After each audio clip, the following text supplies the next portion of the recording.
Overtime victories, upsets, and a run at Twilight is how we'll remember opening weekend of Vikings athletics.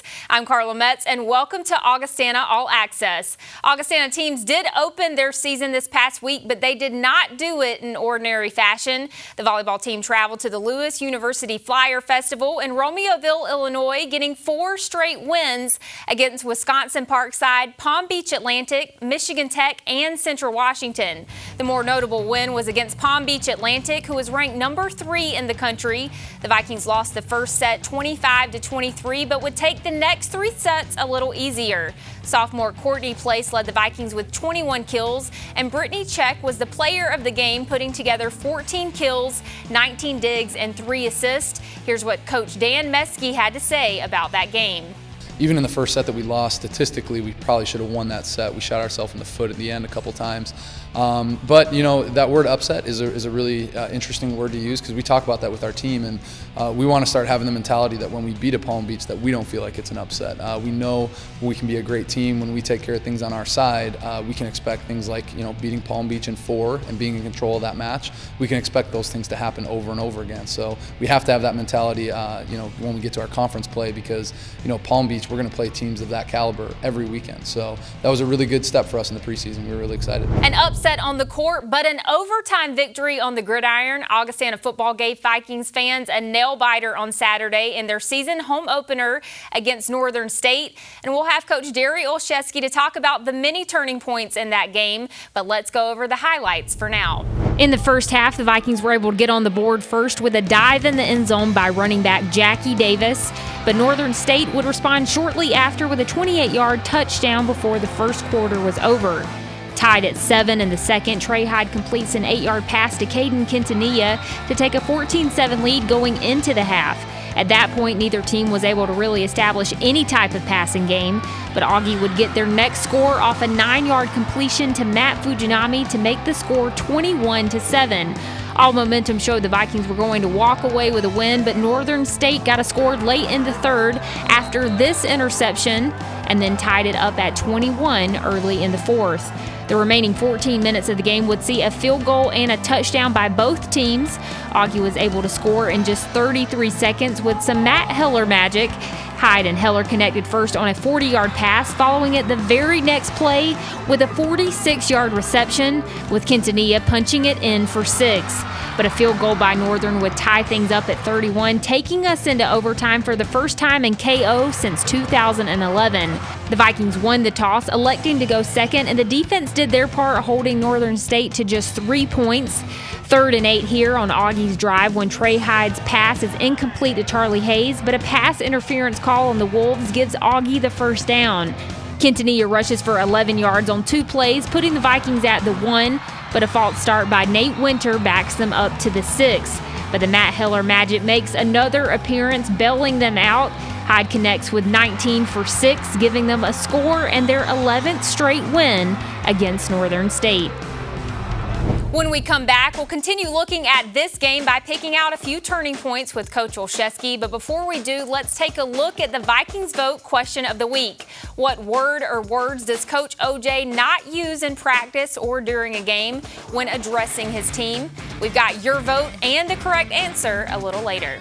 Augustana All Access on Midco Sports Network is presented by Sanford Orthopedics and Sports Medicine and Classic Import.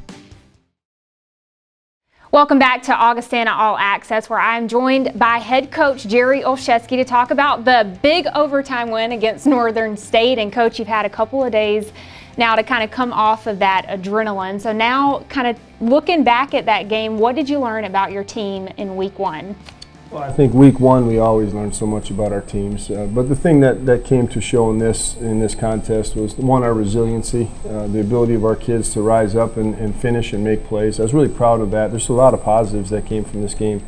And from the other side of it, you know, we learned a little bit about some of our talent and some of our schemes that we need to work on, some mental focus issues that we have to have prepared for 4 quarters. But overall, I think that what we learned is you know, it's a 4-quarter football game and value every possession. You know, make sure that we take care of the football all game long, and some of those things that come out in the first game can't come out in game 2. Right. Right, and then we're going to go ahead and start looking over turning points of this game, and we're just going to fast forward to the second half. You go into halftime with a lead of 14-7.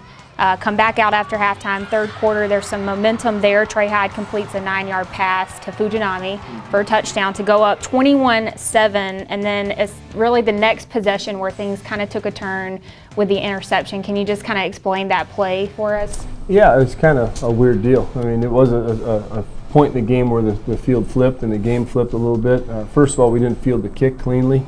Started back deeper than we normally do, and our kick return team has done a really nice job. We were one of the tops in the country last year, and with the exception of that one, I thought did a really good job. So that put us behind. And then we got a false start and did some things that were just uncharacteristic of ourselves. But the interception obviously gives them the ball in plus field, on a short field, and kind of changed the momentum of the game a little bit. More importantly, changed the score and the field position. So it's just one of those things that is not a great ball by Trey, but at the same point, I'm not sure it's an interception either, but it goes in the books as such, and we have to overcome the short field. Right, and then they were obviously able to take that momentum and turn that into points.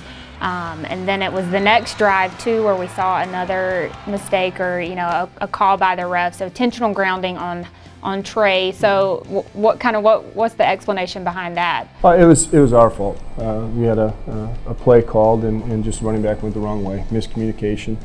So he went the wrong way. Actually, it was a wonderful play design and a great call by our staff, but that happens. That's football, and sometimes you have to improvise and you have to overcome those things. But that, again, didn't help us out. Put us behind the chains, lost a down, and forced us to punt the ball from our own territory, and again put them on a short field. So, the reoccurring theme in that 6-minute mark of the game was, we were, and I told the guys this, we're beating ourselves. This isn't something necessarily that Northern's doing. We're doing this to ourselves. Let's just clean it up, get it right, get back, get focused, and play good football. Right. And then we fast forward to the fourth quarter, lots of scoring from both teams, but then we saw a little bit from your team what they do so well, and that's scoring in a very quick time. I think they scored in like 33 seconds. He had a 40-yard pass completion to Heller, and then another 46-yard pass to Heller. So is that, having those two plays back to back, is that confidence in Hyde and Heller, or is that more confidence in the play call? I think a little of both. That's the part where I say I'm really proud of our kids and our staff. Nobody panicked at any point. There was very calm communication on the headset. Hey, here's what we have. We're going to have to use our timeouts here to get the football back. Defense did a great job of getting us off the field in 3 plays and forced the punt. And then our offense, without timeouts, moved down the field pretty efficiently. And it was 5 plays or 4 plays, whatever it ended up being. But yeah, the first one I think was more play call. We wanted to double move it a little bit and see if we could get a one-on-one with Matthew, and we did, and a great catch by him. And then the second one was a really good throw by Trey. Just put it right on the mark, and Matt faded away just perfectly. Got the ball down to the 2-yard line. Almost scored too quickly. Scored on the next play. I would have, in hindsight, would have liked to take a couple of cracks at it, but in reality, it was great to answer the bell that quickly and turn around and get the score in. So really a lot of confidence in the entire unit, but those two have a chemistry together. Right, and then obviously we go into overtime where mentally, the score's tied, but it's really 0-0 in your head, and you've got to, give the confidence to your team to just get through one, successful drive. Team won the coin toss, obviously opting to be on defense first, and they did their job, only holding Northern State to 3 points. Can you explain really what the success was behind that drive, the final one? Well, first of all, the team confidence never wavered. I have to say that, and especially when we got off the field in 3. At that point, I could just see, we weathered the storm, probably three points of adversity in the game, and the third one we weathered really well. And at that point, I could just see a look in our guys' eyes like, all right, let's get this thing done with. Enough playing around. And from that point on, I thought we played really good football, efficient football. In the overtime, once we did get the ball, great stop by our defense in forcing the field goal. And at that point, there was no question in our players' mind that we're going to win the contest. And it's just how many plays is it going to take to do it. And that's a great feeling as a coach when your team heads out from the sideline with that kind of confidence. So. Good play call, good design. I thought we'd get into play earlier on that one. Well blocked, well executed play, but Credit Northern, they got the stop at the 1 yard line, and then we jump a false start. I'm like, oh golly, guys, we're making this tough on ourselves. Right. But just a great play by Trey, great throw, and Matt went and won the fight for the ball. And then obviously you've been going over game film, and then looking into next week, you got the University of Mary. What are you expecting out of that game as of right now? The number one focus for us is going to be, let's be us. You know, let's worry about what we see in the mirror. This is very little about Mary, and a very much to do with what Augustana is all about. So that's the number one focus. As a head football coach, I got to do a better job making sure that we're prepared and ready to play a game of football, and that we play our brand of football, not what anybody else does. It's a faceless opponent from here on out, and a great lesson learned in that this weekend.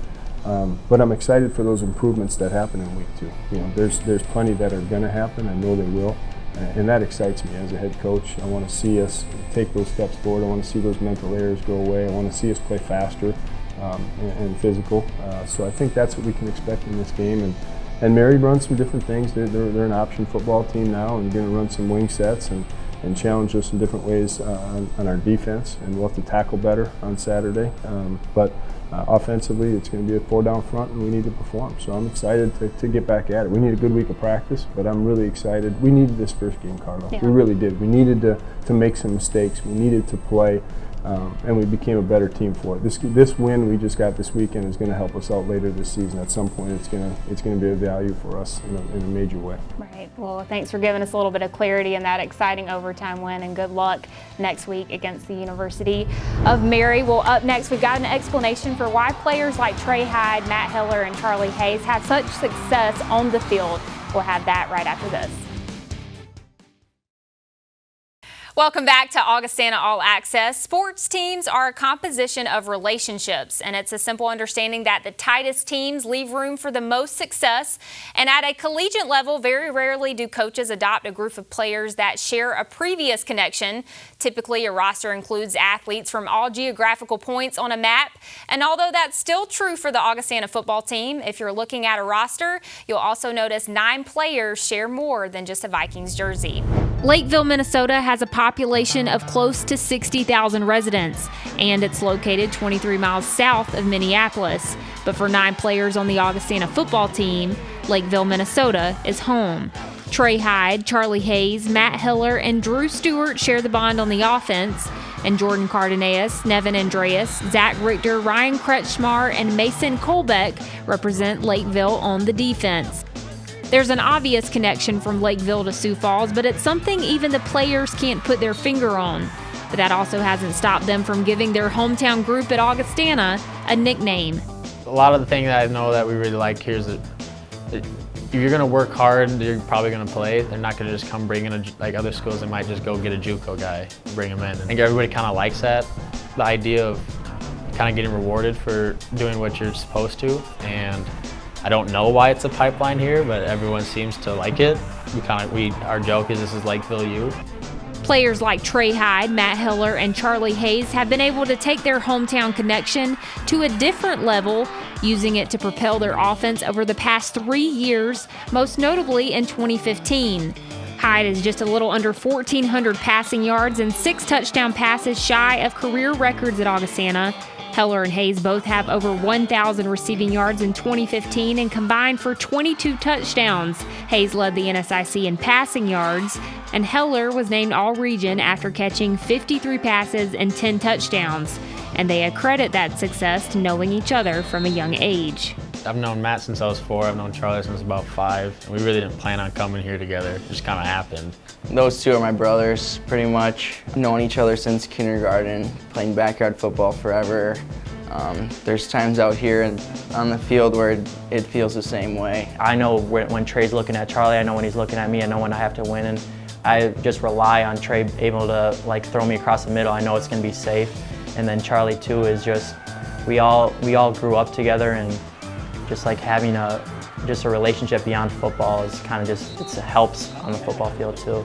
But the Lakeville connection isn't a novelty at Augustana. The reason the 9 players knew about the university is because they've all watched other Lakeville athletes succeed in Navy and Gold. I guess there's just a pipeline, like those guys just recruit Lakeville pretty tough, and I mean you see the older kids growing up, you see like, oh, he went to Augustana, and they were all good at Lakeville, like Ben Skelly and Dejan were monsters. And then Thomas Vanasek and those guys are all at Augustana. You just remember them just thinking, oh my gosh, those guys were really good. And then you're just in the back of your mind when they're recruiting, you're like, those guys went there, maybe like, let's link up. And then knowing Trey and Charlie were gonna go there too is just like, why not? Our coaches at Lakeville, they really liked Augustana and what they were about. And so when I got my offensive coordinator from high school telling me this is something you should really look into, and Trey's coming here, and then I heard Matt's coming, and it all just kind of clicked, and we knew that was something that might be special.